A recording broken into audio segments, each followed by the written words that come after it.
are coming to you live from $1 Million Studios. Your boys, Chris Speez, a.k.a. the White Knight on the chessboard. And the benchmark of professional wrestling, Mr. Silky Baines. That will make me the Black King. Speez and the Benchmark show on a Christmas Eve, Monday night, December 24th, 2018. Thank you so much for being with us, everybody. Everybody here on Periscope and over on the YouTubes. Yeah. Welcome. Thank you very much. Already got Super Hearts coming in. Michael Berry Sr., Merry Christmas to you, sir. Thank you very much. We're not like WWE. We did not tape this shit. We are here live for you guys. On Christmas Eve, no less. Yes. We got a couple hours. You know, by the time we get done with this show over on the East Coast, it'll be Christmas. I know. And get the tables. Get the tables with those Super Hearts as well. Please feel free to share the program with all your followers, folks, over on Twitter and on Periscope, everywhere else. We always appreciate that. And if you haven't subscribed yet, that'd be a great Christmas present to us. Subscribe here on Periscope. Subscribe over on the YouTubes. tinyurl.com/Speez Benchmark is the website to get you over to the YouTube channel. And of course, if you can't pitch in with the Super Hearts and you want to chip in to help the cause here, as many of you do, we got another website for you, tinyurl.com/SB Tipjar, right down there on the bottom left-hand side of your screen. You can chip in and help us with the costs associated with the program. And of course, if you want to come in tonight and chat with us on this Christmas Eve, you can do so on the phone lines. 832-937-4559 is the phone number to get in. 832-93-SILKY. 832-93-SILKY.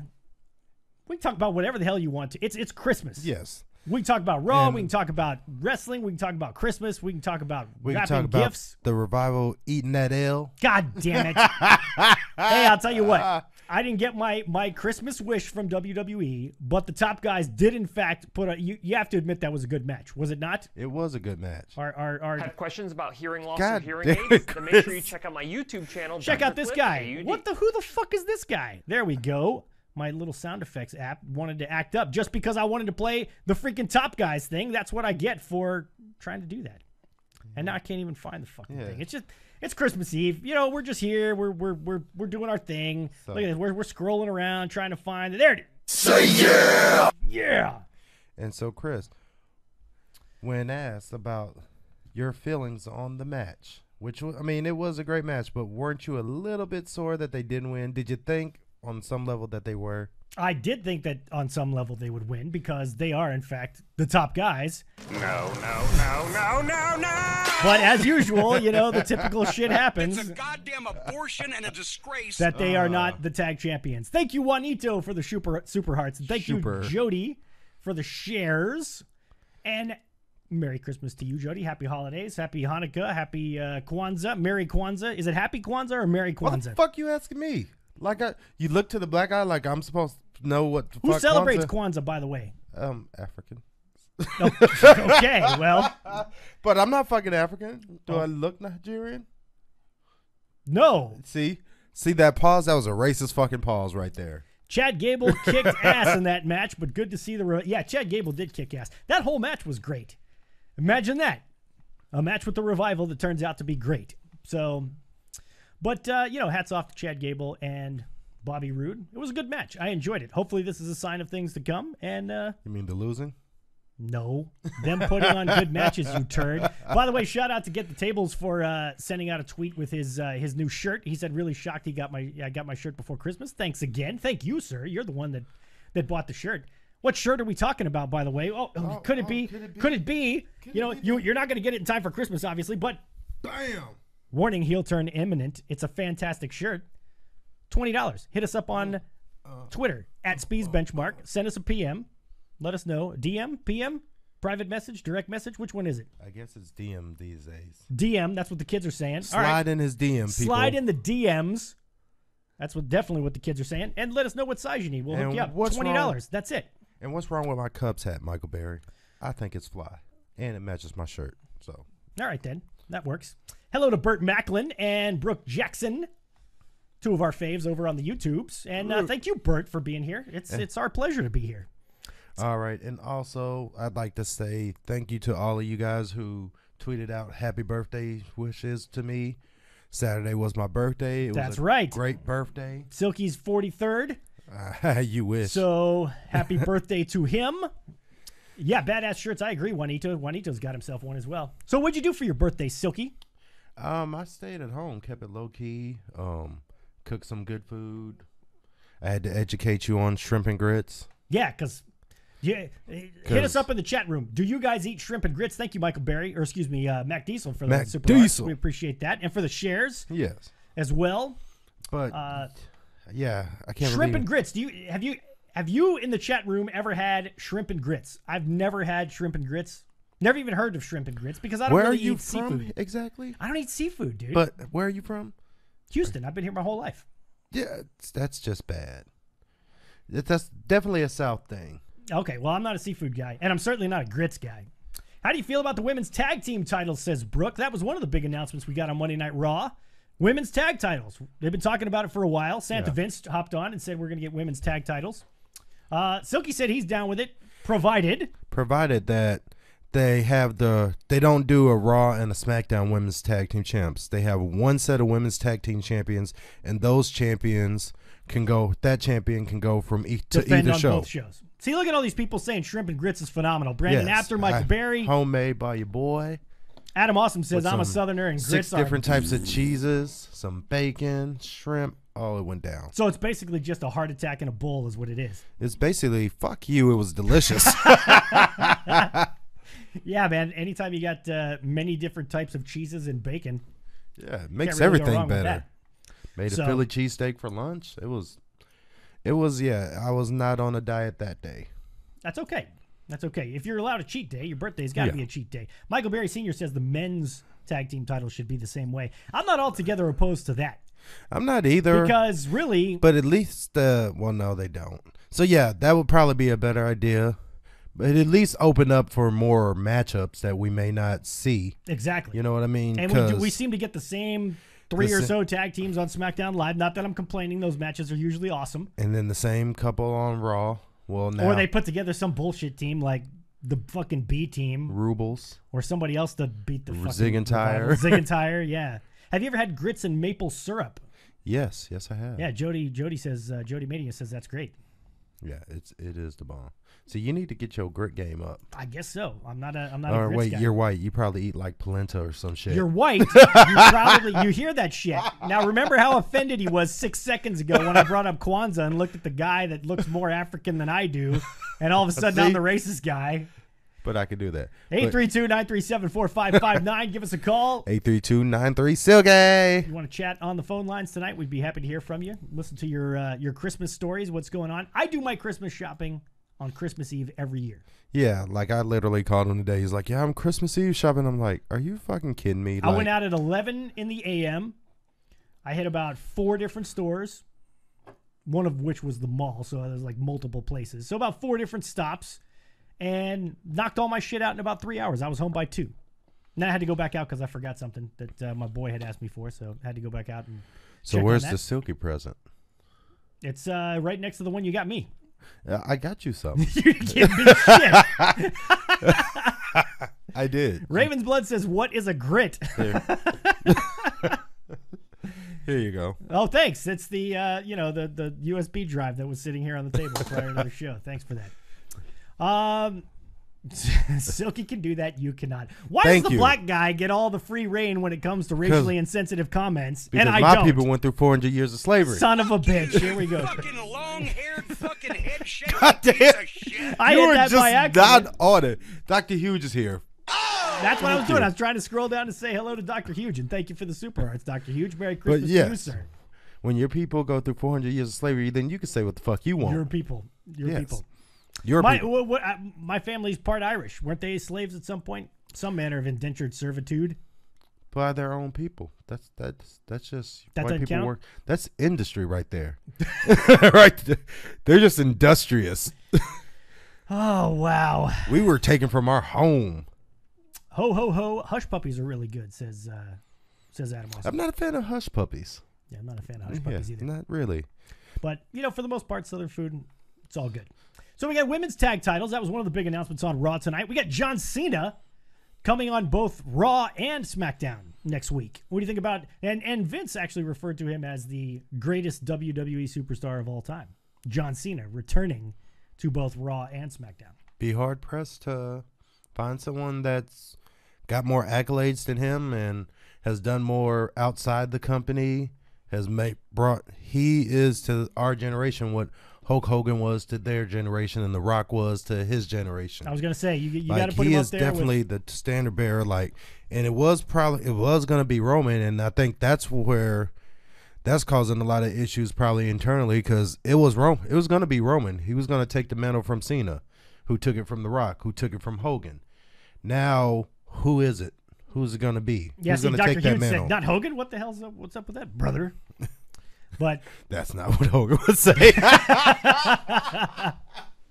Oh, goodness gracious! Yeah, well, Vince's killing me inside. Hey, you know what? Vince said the same thing when he introduced Stone Cold Steve Austin at the Hall of Fame, at the WWE Hall of Fame. He said he introduced Stone Cold as the greatest WWE superstar It's of all one time. of those like Stone Cold and Rock are like neck and neck, 1 and 1A. Like you can literally use that term, greatest superstar of all time, and put either one of them there, and you wouldn't be wrong. And I think that's why some people look at the Attitude Era so fondly, because right now, all we have is Cena. You take Cena out there, it's not even a close fucking second. No, not even close. To John Cena. Not even close. Tell us if you think otherwise, but I don't think there's a close second. Who do you guys have in the chat? Who do you guys have as the greatest WWE superstar of all time? I think it's too subjective. I mean, I think you'd have to definitely section it out by eras. By generation? Yeah, because all time is a bit like the houses they get now and the money that John Cena is drawing or now is way more than what it was when Hogan was champ. But when Hogan was champ, that was big money for that time. Well, if you want to adjust for inflation and such, you can do that. And Hogan probably wasn't even drawing the same kind of crowds as Bruno Sammartino and those guys when they were selling out the Garden. Like for 25,000 people years, with no TV. Yeah, Dr. Hughes says Undertaker is up there. Yeah, Undertaker's up there. If you could take Stone Cold's wrestling career and The Rock's outside of wrestling career, I think that there's your hands down number one right there. Yeah. And Stone Cold, a lot of people say if his run had been a little bit longer. Yeah, because for the broken neck and the knees and so on and so forth. And it's crazy to think. I was listening to his podcast just yesterday, and when he was talking about his career, he wrestled like 13 years only, and his actually only had like 5 or 6. And yeah, I was gonna say that's taking. A lot of people don't even take into account the stunning Steve Austin days back in WCW and his early days at WWE before the Stone Cold character came about. Get a couple HBKs in there, of course. Ric Get the Flair. Tables. He's a fan, as is Raven's Blood.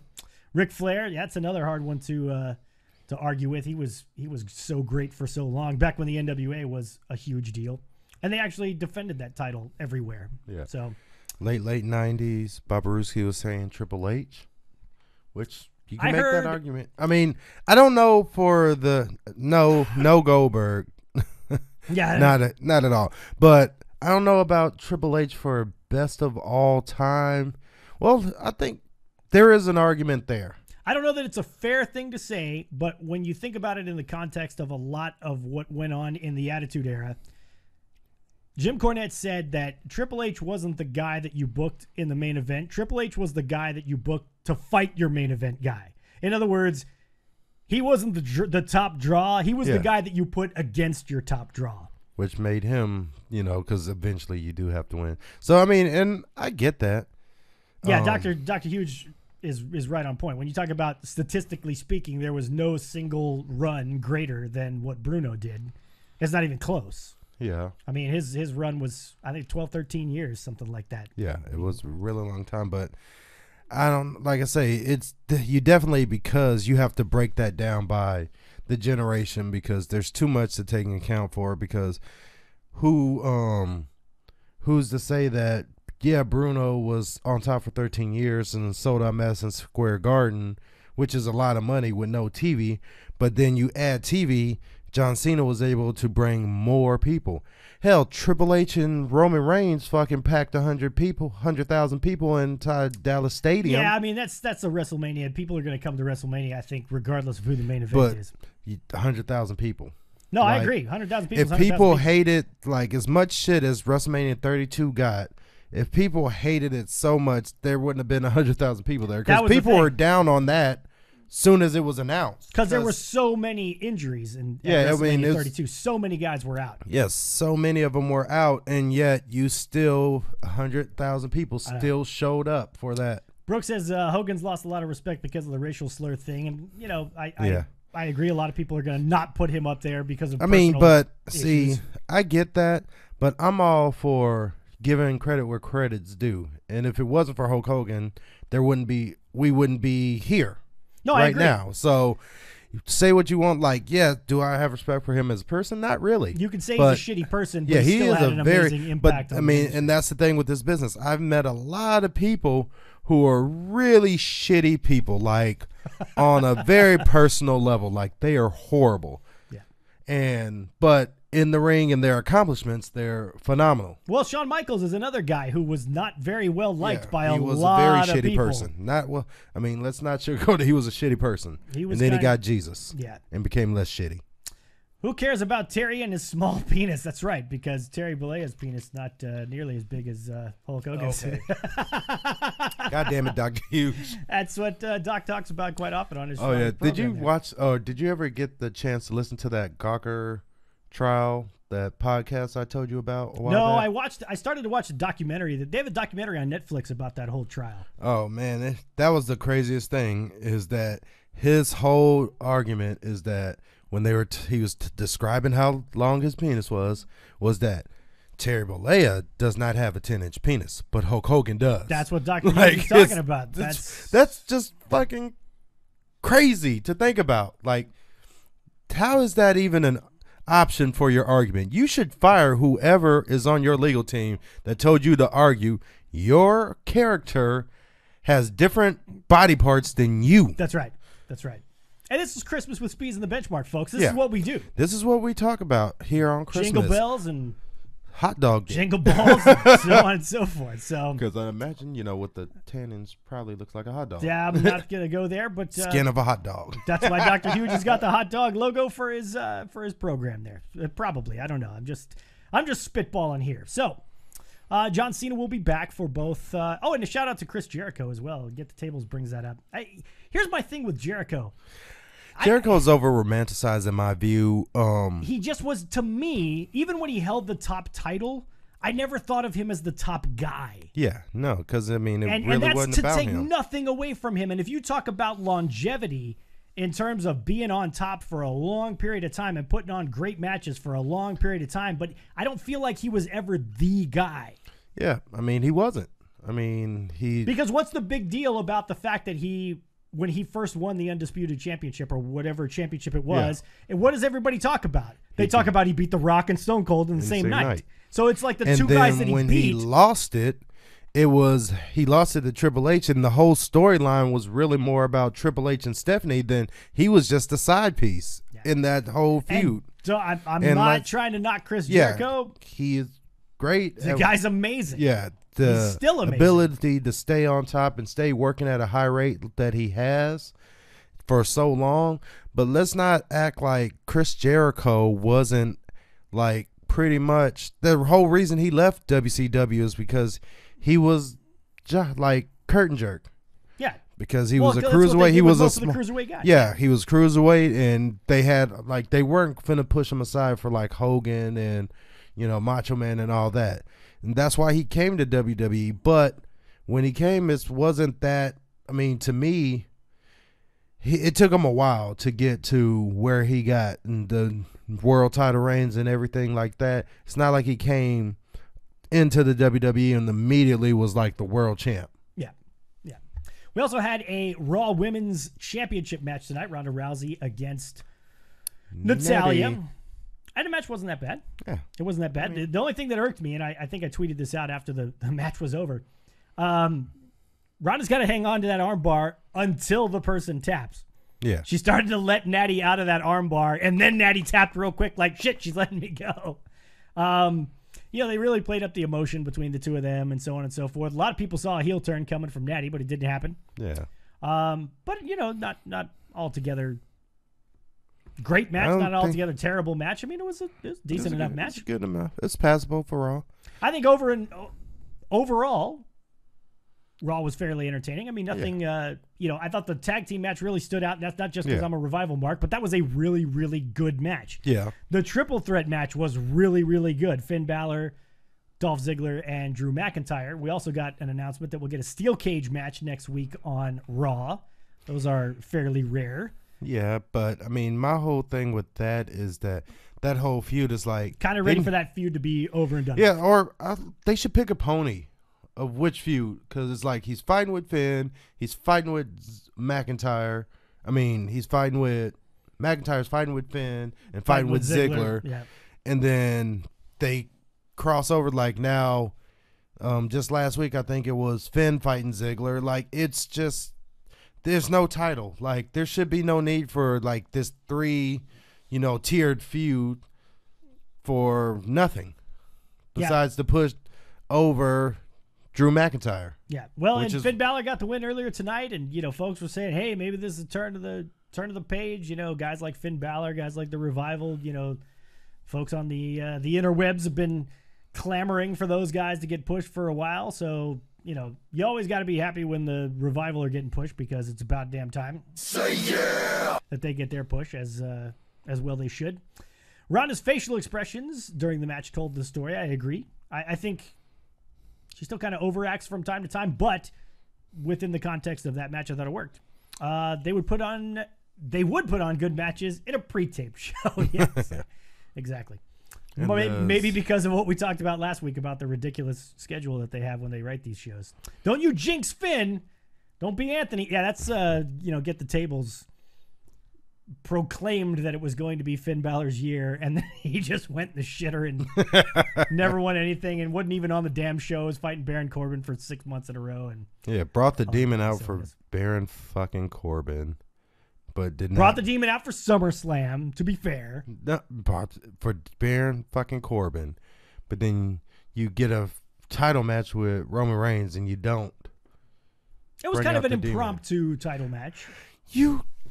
It was an impromptu title match. It wasn't like it was impromptu, like he was like, let's do this right then and now. It was, hey, let's come back out in the main event and wrestle for the title. Yeah, you had plenty of time to get 3 hours to get painted up with all that body paint shit. I'm sure it doesn't take 3 hours. No, that's what he said. It takes. Ask Brooke. Brooke, if you're still with us, how long does it take Finn Balor to get painted up? She'll know. She's Finn Balor's biggest fan. No, seriously, dude. He said it takes like a couple 3 hours for that shit to happen. Raw's a 3-hour show, so you started at the beginning. I mean, you could have made that work, is all I'm saying. Did you guys know Raw was already filmed last week plus SmackDown Live? Yeah, Brooke. They pre-taped them. I avoided the spoilers, even though some prick told me that the Revival were probably going to lose. But I didn't imagine that somebody wasn't going to spoil that for me. Get the Table says move Balor onto Ambrose. Be nice to see Balor in the Intercontinental title picture. I wouldn't frown at that. I wouldn't frown at that at all. That's actually, and I don't think we've seen it like, ad nauseum. Yeah, so I would be happy with that. Yeah, I think that'd be okay. So that would be enjoyable. They got some. We got some outside of WWE news this week as well. And again, whatever you guys want to talk about, keep it coming in the chat or hit us up on the phone lines if you want to as well. We got some news about Impact Wrestling. Shout out to Anthony and the Get the Tables folks. I caught this on their program on Saturday's Shoot the Shit show. Make sure to check those guys out. It's always a good time. So Impact Wrestling will be moving to something called the Pursuit Network, which I'm pretty sure I don't have. Anybody in the chat room, go ahead and let us know what's the first thing that comes to mind when you hear the Pursuit Network. First thing that came to mind for me was exactly the fucking Pursuit channel. What Bobarowski said. Who the fuck is the fucking Pursuit channel? But then again, I never heard of Pop until they were on there. Raven's Blood said the same thing. What's the Pursuit channel? Yeah, the Pursuit channel, apparently owned by Anthem, which is the company that owns Impact Wrestling. And this was the interesting thing. Yeah, that's what it sounds like. Trivial Pursuit, exactly.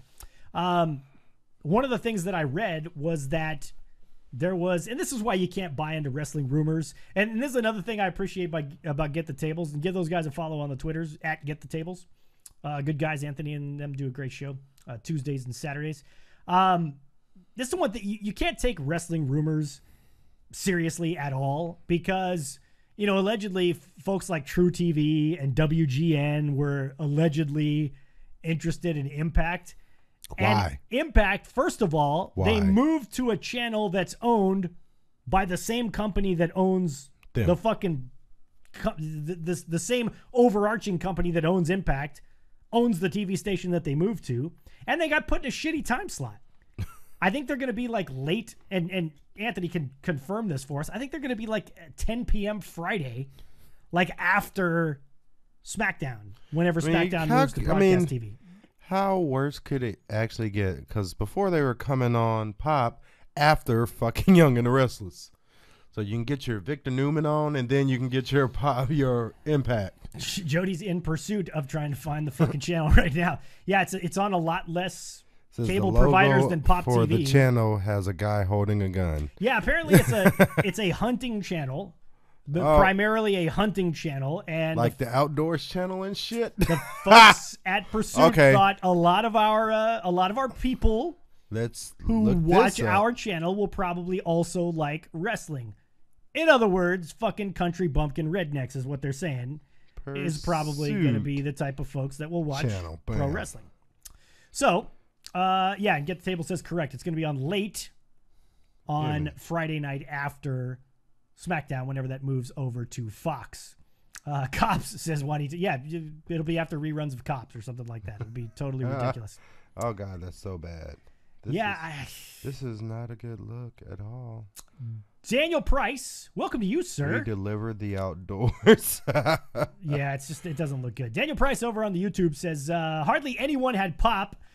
No one has whatever the hell this is. It's already hurt them moving from 8 to 10. That's going to be too much wrestling in one Friday, except for the hardcore marks with nothing else to do.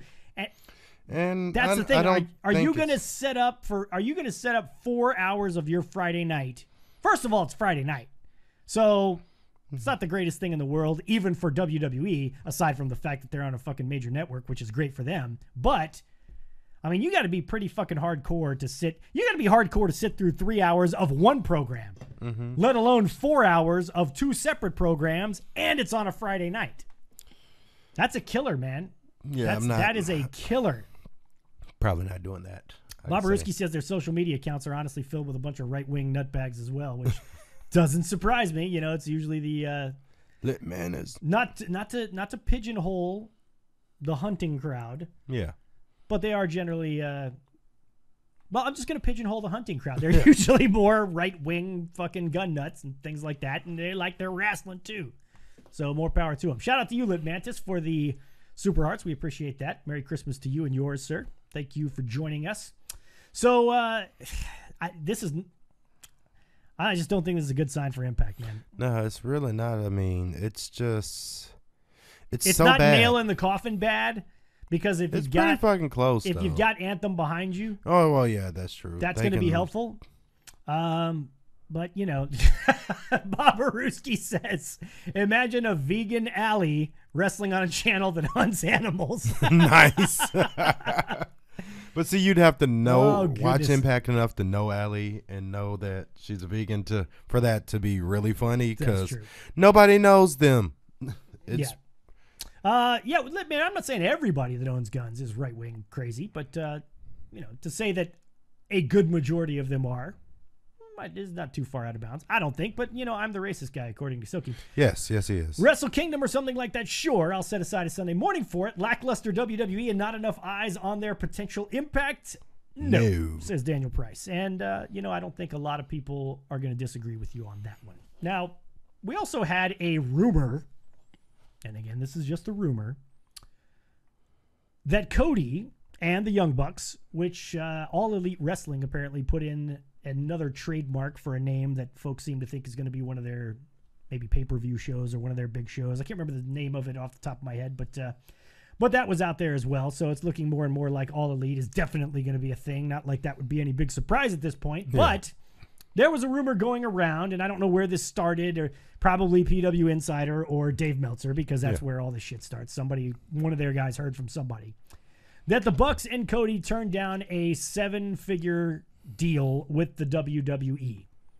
Now, first of all, as we just finished establishing, Wrestling Rumors you got to take with a grain of salt. Yeah. My take when we talked about this on the Get the Table show on Saturday was I wouldn't be at all surprised if somebody floated that shit out there just because Cody and the Bucks have essentially made, not to say that they've made their careers off of this, the Bucks certainly more so than Cody, but kind of being the anti-WWE has certainly helped their career. So it's going to do nothing but make them even more popular with that crowd to Fight say... for the fallen. There we go. Fight for the fallen. Thank you very much, Babaruski. It's going to make them even more popular with that crowd if they can come out and say, oh, yeah, we turned down a 7-figure deal with WWE because we want to stay with you guys. I don't have... I would not put it past them, and I'm not calling them liars. I'm not saying this is bullshit. I have no idea, just like the people who are floating this shit out there have no idea. But it wouldn't surprise me in the slightest if that story got floated out there simply because it's going to endear those guys to that fan base even that much more. I don't even think they need because that implies that they feel like they need that endearing, and they don't. I don't think they do either. I don't think I'm not saying that it's true, but I'm just saying I don't think they put it out there as a tool to make themselves ingratiate themselves to the fans. That's fair. Yeah. So, because I don't know because if I got offered 7 figures, I would leave mid this sentence and be gone. Yeah, Silky has and you would not see me. No kind of loyalty to me whatsoever. Not at all. And to be fair, I would leave this house and just leave $1 Million Studios to Silky, and he could do whatever he fucking wants with it. That's a scary thought. We're gonna leave it at that, but. Yeah, and not even to say that those guys were the ones that floated it out there. But, we heard the same thing about Tetsuya Naito not too long ago, about how Naito allegedly at some point got up from a discussion at a dinner or something like that, or some kind of meal where he was being, pampered by the WWE people, or wooed, thank you, by the WWE crowd. And he just got up and left and stuck them with the bill. And Twitter blew up with, oh, fucking Naito, yeah, fuck WWE. It makes that crowd look good to the crowd that doesn't like WWE. So I don't know. I will say this. If they did turn down 7 figures because that's 7 figures guaranteed money. Yeah. That's not like if All Elite works out, we can maybe make more than that, or we could probably make more than that. No, this is, you are going to get this money. A $1 billion company that does not bounce checks is going to pay you that money. That's a ballsy move by those guys if that's in fact the case. I mean, not to take anything away from them. If they did that, fucking props to them, man. They I don't know where we're giving them props because, just from what you just said. Business decision? No, not that it's a poor business decision. It's 100% poor because there's no guarantee. It's to be determined if it's poor. There's no guarantee and you're going to get that return, especially in your first year or so of running. I don't think they're going to get that kind of return. So, yeah, that would be a poor. But they also in a thing that a position where they don't need 7 figures. They make good money and they're all really good businessmen and save. So, I don't see them needing the WWE's money. So, if they did turn it down, it's probably strictly for that. But, I don't think it's part of a bet on themselves. But they don't really need it. So, the 7 figures is kind of irrelevant. They just turned down the WWE. Monday Night Raw has sucked. Just going to throw that out there because it's very sensitive on the iPad here today. Babaruski says, fuck the Young Bucks. No, I'm sorry, that's Mac Diesel saying fuck the Young Bucks. I don't think any wrestler that I can whip their ass without breaking a sweat. Well, okay then. Babaruski says they don't need WWE, none of them. That's true. The whole All Elite Wrestling story is a bunch of he said, she said. Which is true. It is true at this point. I still think it's more likely than not that it happens. It sounds cool, but lies, says Mac Diesel lies, again. Though. Cody does have one advantage over his brother. He paid attention to his father's booking knowledge and took notes, says Daniel Price over there. And Daniel Price also says that Naito and Ibushi repeatedly told Vince no, apparently from what they said. Do you think the Young Bucks would lose the popularity they have if they signed with the WWE? No.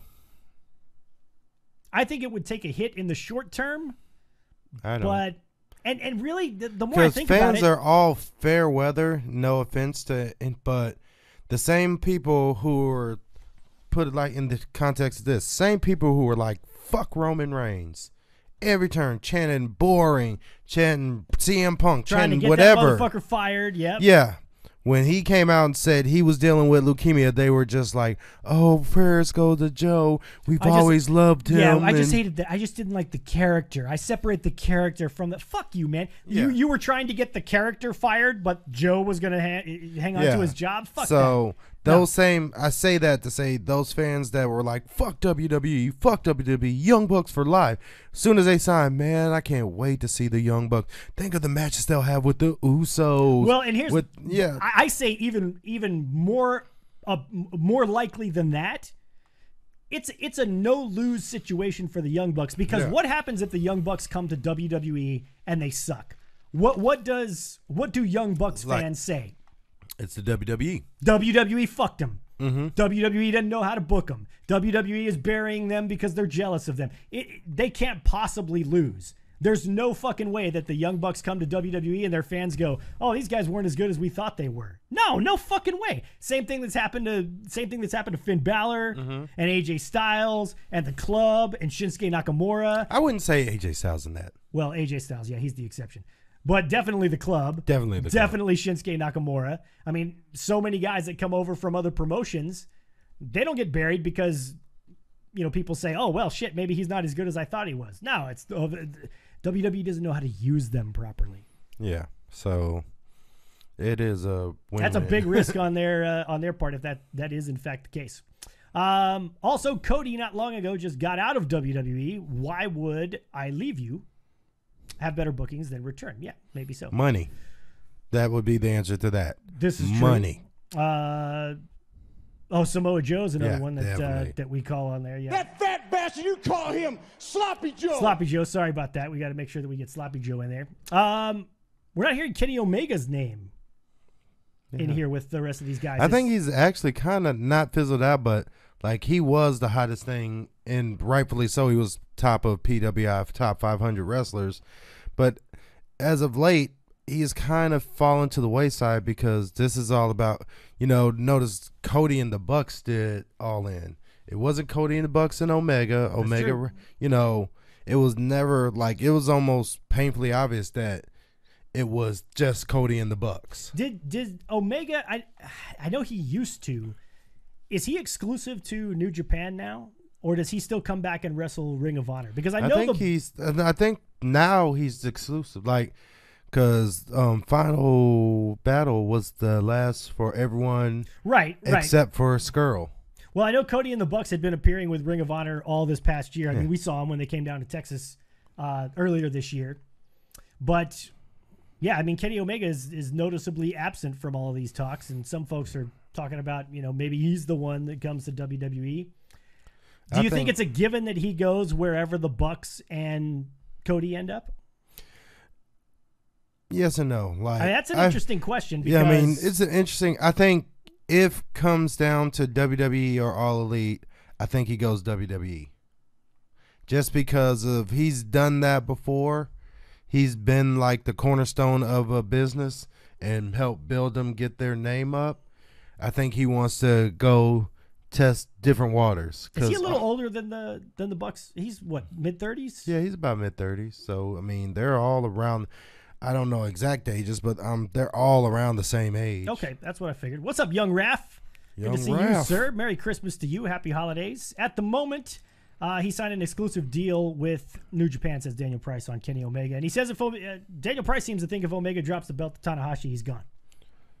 I don't see him dropping the belt to Tanahashi, but I mean, that would definitely stand to reason. I mean, that would be the only reason after this big build to get him to the title, and then he drops it, his second defense or third?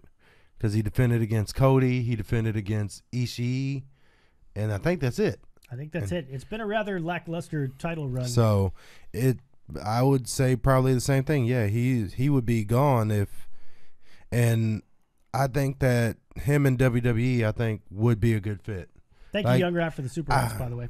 Him and Cody, because Cody's also been in that system before, so he knows how to, make everything work within that system. I think him and Cody are extremely successful in WWE. I think the Bucks and Paige and Skrull, like those would be the ones that suffer. Get the Tables asked about Hangman Page. What do you think about Hangman? I think he has a look. I think he'd be a nice like mid-card, like Intercontinental champion. Think he follows the Elite guys? Oh yeah, he definitely follows the Elite guys. Because think about it, no one knew Adam Page was until he joined the Bullet Club. Yeah, I think like, Kenny I've Omega's been following him since, before when he was doing a thing with Carino and his son and BJ Whitmer and wrestling ACH and shit at Ring of Honor. Yeah, I remember all that stuff too, man. That was great. Yeah, you don't. But but when he really took off on a national level was when he joined the Bullet Club. Totally agree. And he's he's taking the ball and run with it for sure. Cornette, what do you? We got to ask Jim Cornette what he thinks about Kenny Omega. Kenny Omega can suck my big fat white fucking dick. I don't think he's a fan. He's. What do you think about Switchblade running the Bullet Club? I like it. I think him and Tama Tonga make a good pairing, and like that's what the Bullet Club was. And finally, it was actually real funny. I was watching some old school New Japan because I tape it on Access. Yep. And it was playing when Kenny Omega beat Tanahashi for the Intercontinental Championship. And that was right after they kicked out AJ Styles. And just to hear him talk, and it's like, I wonder if you could go back and be like, why did I say that? Because his whole thing was like, I kicked AJ out because he's a bitch. Like, literally, like, they don't really, outside of fuck, they don't bleep shit on it. He's like, AJ Styles is a bitch. He wants to be loved by the fucking fans. And the Bullet Club is a top heel faction. And this motherfucker here is trying to ingratiate himself and get cheers and stuff. And then he takes over. And that's pretty much what he did with the Bullet Club before the split that I called, by the way. Which you did call. Before that split, that's what Kenny was doing. And it was the same thing that he was running AJ down about. That's why he kicked him out, because he was too busy trying to endear himself to the fans and get cheers and stuff. And I'm taking the Bullet Club back to what it was, which I fucking hate. Also, people using wrestling terms inside of a promo that you're talking to fans. Yeah. Like, I hate that term, like, oh, it's a heel faction. Why would you say that? Yeah, exactly. But that's just my thing. Mac Diesel is not a fan yeah. of the Elite at all. Can we stop pretending they are Elite? The entire gimmick is an amalgamation of NWO and DX. Yeah, don't get me started on the Young Bucks and they're ripping off of DX shit and the fucking Too Sweet thing that I don't fucking do for the sole reason because it's a fucking ripoff of the NWO. And I mean, it is 100%, but they made it popular. I mean, you can't they argue didn't make that it popular. They made it. They made piggybacked off something that was already popular. Yes, that's exactly. I what wouldn't they say piggyback. They brought it back.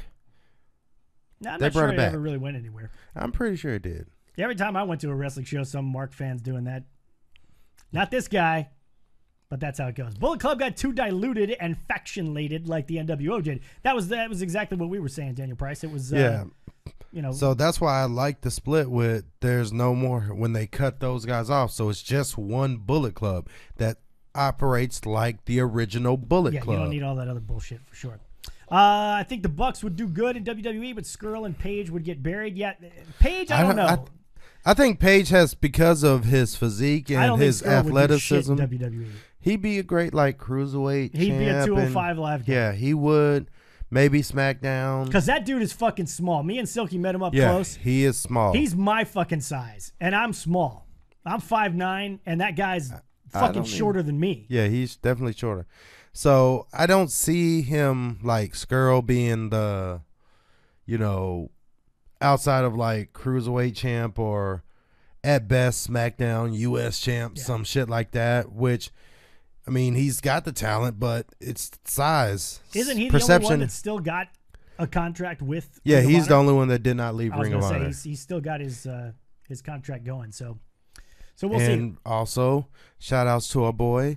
Been on the show before. Shane Taylor signed his exclusive deal to Ring of Honor. Yes, indeed. Shane is such a super guy. We got to get him back on the show. Yeah, he was an absolute blast. We need to get him on the show live so you guys can chat with him because he's one of the most well-spoken, nicest, genuine, just fucking cool guys that you will ever want to talk to.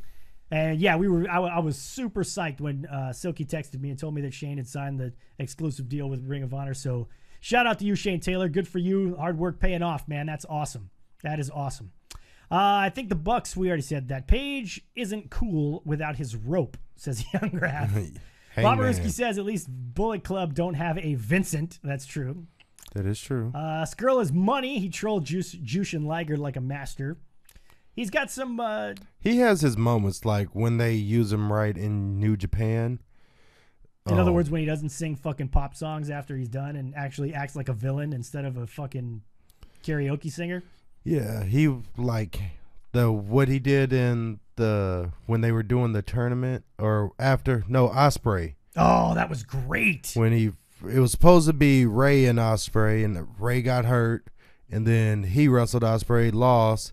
Then after he fucking beat up Ospreay, Ray got in and he took his mask and beat down Ray. And remember that nothing came of it, but that was epic promo that he cut before the Best of the Super Juniors, and then he went out and took a shit. Yeah, it didn't work out too well. Yeah, that was a great promo about great. How dare they talk about going up to heavyweights as it's some fucking promotion? Yep. You know, we're good just the way we are. All that shit, and then he went out and took a big fat steaming turd in there. That was not. I think he won like the first 2 or 3, and I was like, oh, he might actually do it, and then nothing.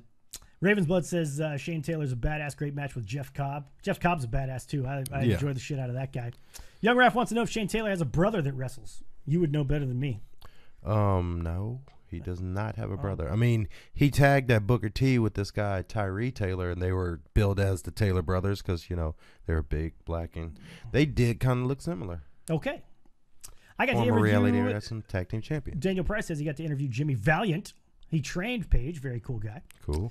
And I think it happened for one of the U.S. dates with Ray. Yeah, it was Bob Maruski. Yeah, it was. Was it the? It was one of those West Coast shows because that's the only place they fucking go. Not but strong. Was it Strong Style? I think it was Strong Style Evolved. Could have been. It could have been. Anyway. All right then. So we've got Wrestle Kingdom coming up in a matter of getting close. A couple weeks now. Next Friday. Next Friday. That's going to be awesome. Looking forward to that card most definitely. Kenny Omega, Tanahashi in your main event. Looking forward to that one. That's going to be a fun one. But Naito and Chris Jericho, you've got the rematch for that one as well. I'm looking forward to the match because it's going to be a good match. But Merry Christmas to you, Jordan Garber. Thank you so much. I'm not as excited for it. I mean, really, the match I'm excited for would be Okada and Switchblade. Yeah, Switchblade's good. Because I'm a big Switchblade mark for it. I love the gimmick. I love how he works. He's just the perfect heel gimmick. So I like that match. And then what other matches? I'm looking up right now. Ospreay against. Oh, Ospreay and fucking. Well, I'm thinking of Ospreay and Pac coming up later on in the year. No, not that. But it's going to be Ospreay and Ibushi. And Ibushi, yeah, which is going to be fantastic as well. Jeff Cobb is short and built. That could be a disadvantage for him in WWE. That's true. Yeah, and we talked about that, me and Chris. That I feel like had he been like taller, like my height, with the same build, he'd be a fucking hoss. Oh yeah, he would be main event within months of joining. But the fact is that he's short. For the dear sweet love of God, let Jericho drop the belt back to Naito so he can disgrace it again. Jesus. Yeah, Jericho's run has been less than spectacular. I want to get to one other thing before we get out of here tonight. Again, we still got time if you guys want to jump in on the phone lines. 832-937-4559 is the number to get in. There was a back and forth on Twitter. I don't know how much of a back and forth on Twitter it was. It was a transcript of an interview with Road Warrior Animal, where he had some things to say about the state of the business in WWE. Few things to say about the tag team division, about the men's division, about the women's division, and so on.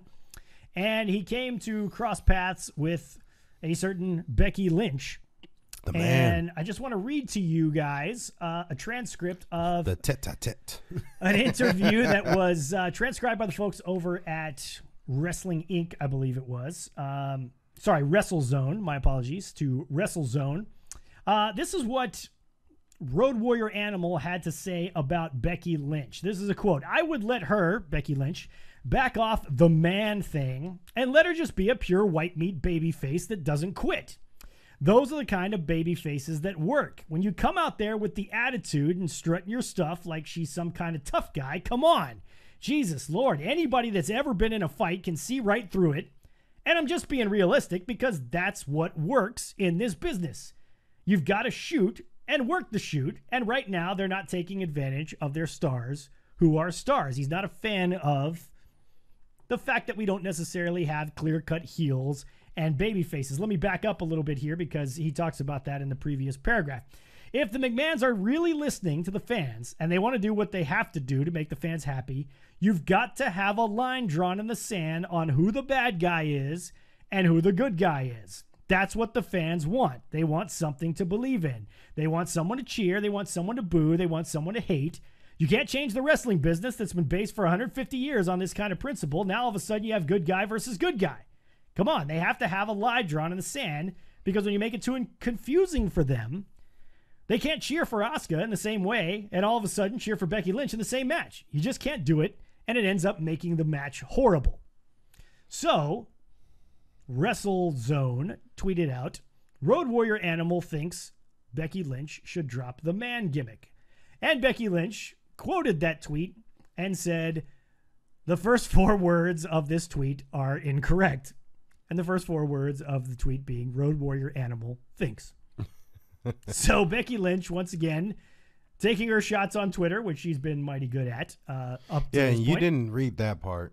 You glossed over the part where he basically says that if women are in a spot where they're main eventing, you're fucking up and doing it wrong. Yes, let me get to that as well. The very first paragraph. There's a problem in the wrestling business. Again, this is Road Warrior Animal on his podcast.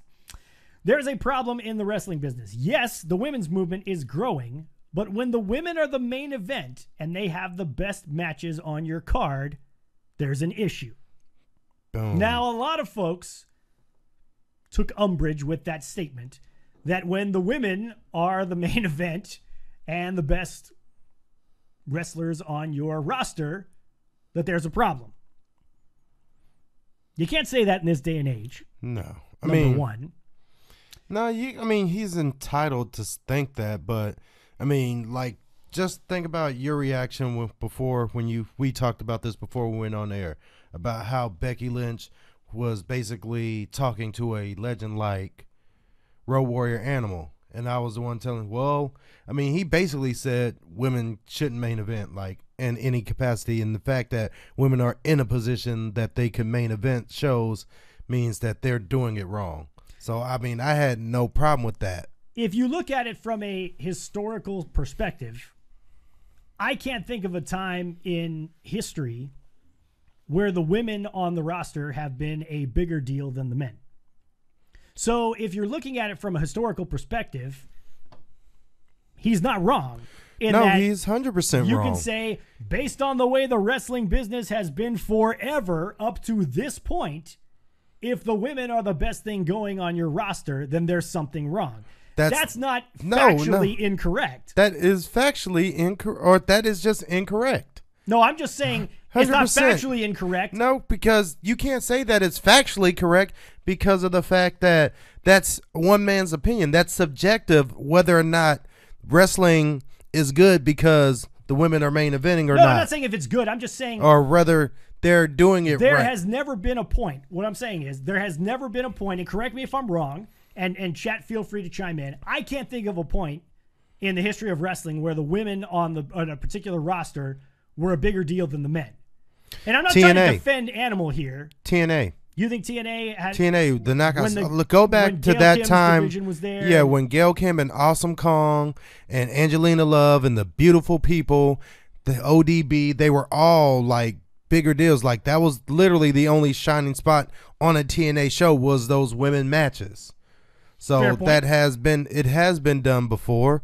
Now, like I say, where I take the issue with that is saying that it is an issue that they're in that position. That means that he's saying that men are fucking up Because if you're basically saying you're really shitty if this woman can be better than you at this. And that's where it can't be factually correct, because that's his opinion, saying that there's an issue. Because no matter what, I'm not saying no matter how the business has gone up until now, to say that it's factually correct because that hasn't been done doesn't mean can't be true, because it's his opinion on it. No, I mean, that's what I'm saying. I just thought and again, you brought up a point where there was a time where the women were a bigger deal than the men. I couldn't think of a time. And I couldn't think of a time where... Because it was Impact, and hardly anyone watches Impact. And look, I'm not trying to defend the comments or anything like that. I think of, old school guys want to see things done an old school way. And if the whole women versus men thing doesn't tell you that, he has the same feeling about heels and faces. There should be a very clear line between heels and faces. And there's a lot of people nowadays that don't think that should be the case, that it's perfectly fine if those lines aren't entirely clear, that there's shades of gray and so on and so forth. I'm not as big a fan of it. I'm with him on that. I prefer to have clear-cut heels and clear-cut faces. I just think it works better that way. No, I mean, and like I said, the only thing with that was when he went and started with It's a Problem. Now, that kind of made everything he said about Becky Lynch, no matter how it's his opinion, no matter how valid it is, it kind of took away from me, because it came off as just a sexist remark. Yeah. You know what I mean? Saying it's a problem, he could have said, No, he could have just left that whole first part out and just said, not really any reason to bring that in. You can't clean that shit up. So if he would have taken that whole first part out and just say, I think Becky Lynch should lose the man gimmick and go with this, his rationale behind it is good. It's on point. It's nothing wrong with that. But I think Becky got involved because, like I said, on top of saying her gimmick is shit, you're saying that she is part of the problem of wrestling because she is doing it at such a high level that's garnering more attention than the men. Yeah, saying it's a problem. And when you do that, doesn't make sense. You get these verbal hands that Becky Lynch got. Bob Ruski says, an old-timer who can't grasp with the current times that women are main eventing. Daniel Price says, if Vince really believed in equality, he would figure out a way to get both males and females on his roster over. Then to go, we love women, don't hate us for dealing with a murderous theocracy. He's related to Johnny Ace. What the fuck would I expect from him? Exactly. Daniel Price says there's 2 times when the women have been more popular than the men. When Chyna beat Jeff Jarrett for the IC title and Trish and Lita. That's we're talking moments. Yeah, those are individual moments. We're talking about as a whole, the women's division has been just as hot, if not hotter than the men. And outside of that TNA run, but again, we preface it with it was TNA. Now has been the best time for women's wrestling. Yeah. I mean, they're just about to debut the Women of Wrestling show. Like they're doing so good that they're striking while the iron's hot. So they're re-bringing back Women's of Wrestling, all female. And you go look at Shimmer and Shine and Stardom, all these all women organizations, which have been running a while, but now because of the women's movement or this evolution in women's wrestling, now they're getting more and more notoriety. Yeah, exactly. And let's see, Juanito says, Animals comments is proof that McMahon's women's evolution idea is working. Look at the past couple main events. They've been good. And look at what we're talking about here. And Daniel Price says, if heels and faces don't matter, why was Hogan a walking cartoon that kept them alive in the 80s? And why won't they turn Cena heel? Yeah, I'm with you. I think heels and faces do matter. I'm in the minority sometimes on that one, but so it goes. All right. Well, folks, we're getting to be about that time for us to sign off and say good evening. So, and if you're on the East Coast, Merry Christmas. Merry Christmas to those of you on the East Coast. That is fantastic. And it was a great crowd tonight. Yes, great crowd, great discussion. Christmas Eve, we weren't even sure if we were going to go on tonight. I'm glad that we did. Yes, me too. So Merry Christmas and Happy Holidays to you, Benchmark Silky. And to you. And to all of you watching us here on the program tonight. We thank you so much for being with us. Thanks to all of you for dropping the super hearts. Thank you for all the Merry Christmas and Happy Holidays wishes. We always appreciate that. And a reminder, we are back on Thursday, 8 p.m. Central Time for the first annual Speez and the Benchmark End of the Year Throwdown. Boom. This will be our last program before the new year. We got giveaways. We got all kinds of shit. We're going to review the year that was our first year. Boom. As the Speez and the Benchmark show. This is wrapping up the 6th month of us on the air. And man, I don't know about you, but I'm pretty fucking thrilled with the way things are going. I am. Got a nice crowd that joins us all the time. We appreciate that. Merry Christmas, Juanito and Daniel Price. Thank you guys for being with us. Thanks to all of you over on the Periscopes as well. Silky, anything else to get out there for the folks before we say good night? Merry Christmas. Merry Christmas to all, and to all a good night. So, for the Benchmark Silky Babe. Yo.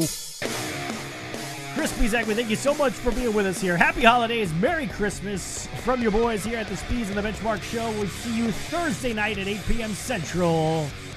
Good night, everybody.